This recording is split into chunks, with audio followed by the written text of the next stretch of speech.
tayo sa tabing dagat, dali-dali kasi hindi na tayo bilad dahil barangkada na yung panahon ni habagat.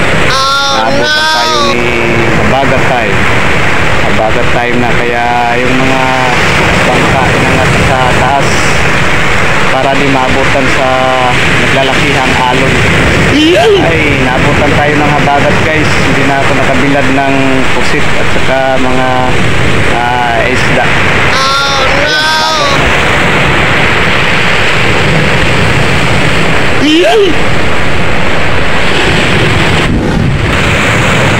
Yun na guys, habagat time na siya.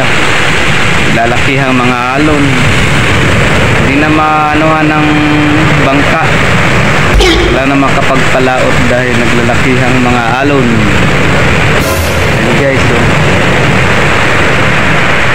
makapag boso umina sa ilalim ng dagat. Habagat time siya. Lalakihan ng mga alon guys.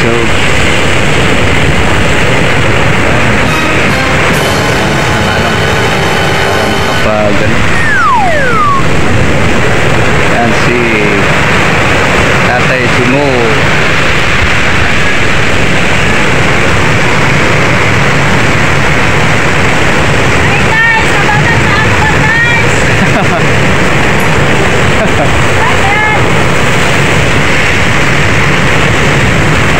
Habagat. Mina na naman sa tabing dagat. Pero kahit may habagat dito guys, may magano dyan sa tabing pag makita lang yung may margahan na itim, may mina dyan. Pwede rin hanap buhay yung ng malakihang alon. Pag low tide, may margahan na itim. Yung maraming dyan, banlas style na naman. Pero tiyaga lang sa may mga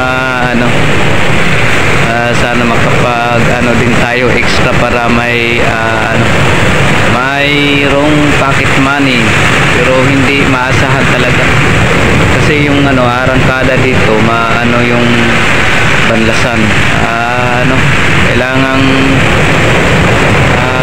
bilis kilos din kasi pag arangkada ng anuhin yung banlasan para di maanod sa impact ng naglalakihang mga alon. So yun na guys, habagat time na yan, naglalakihang mga alon.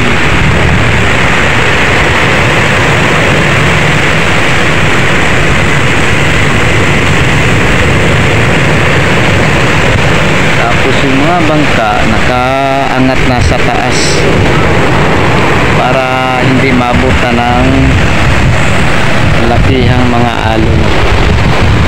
Yan, safety na sila. Kabilaan pati rin dito safety na.